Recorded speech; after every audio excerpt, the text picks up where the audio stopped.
was a finance guy. I was very proud of my own outputs. It's only when I moved into marketing I realized that it's not one person who makes a difference. It's 1,500 people on the field who make a difference. Those are the guys you've got to rely on for your results. You can't do much at that stage. You're really the conductor of the orchestra, but the orchestra's got to play.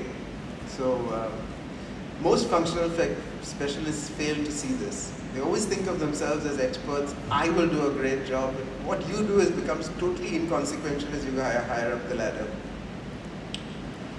In concern for people, one more thing I really sort of feel very strongly about is people got to enjoy what they're doing. So please make sure anyone who works with you, by your side, under you, is enjoying what he's doing. So fun at work really produces results. And always respect for people, caring, empathy go a long, long way. Here again I put that little asterisk because it sort of reminds me that, again, with the power of computers today, you can be so much more in touch with people. In a large company, a CEO meets maybe a guy 4 levels below him once or twice a year. But if he's networked with him through computers, the guy could be chatting with him. And if you have an open door system, I used to chat with people who were sort of 10 levels below me, not bothered. If they wrote me an email, I'd promptly respond. It's a tremendous facilitator of communication. So I think not only can you communicate, it's a two-way thing, you also get feedback. You get to understand what people are saying about you and saying about the company. This is something I picked up fairly late in my career, it was probably in the 90s. I went for a program to INSEAD and Duke University, and Professor Yves Doss was the teacher at INSEAD, and he said, what are the qualities of a true leader?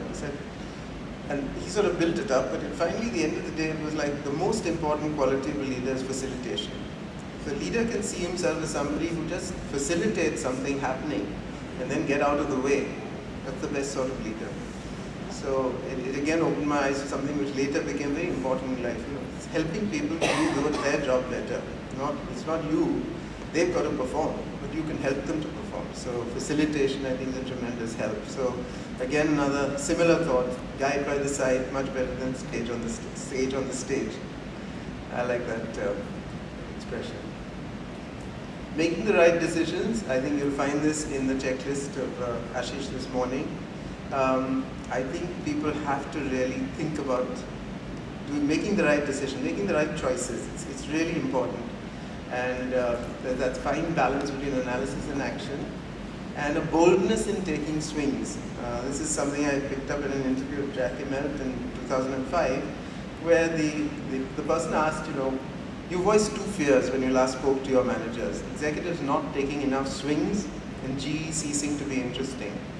And his answer was, in the environment we are now in, this is 2005, mind you, though growing is the one thing that can make a company distinguished and interesting, I now tell our managers, you're not going to stick around doing in this place and not take bets. If you see your job as a 5-year run instead of an 18-month run, you're going to have to take those bets. The places we've got in trouble is the businesses where we haven't invested consistently. It's an interesting thought that, there's a guy who's really encouraging his people to take chances, take those swings, and I think therefore it's important to show boldness in leadership and take those swings. Flexibility is extremely important in leadership, and the ability to change, openness to new ideas, having the humility to change. This comes through in level 5 leadership. Again, Ashish talked about Jim Collins. Jim Collins actually calls it level 5 leadership, and humility to change. So if you got something wrong, there's no harm in saying, sorry, made a mistake, do it again. And the ability to manage change. I think I could talk for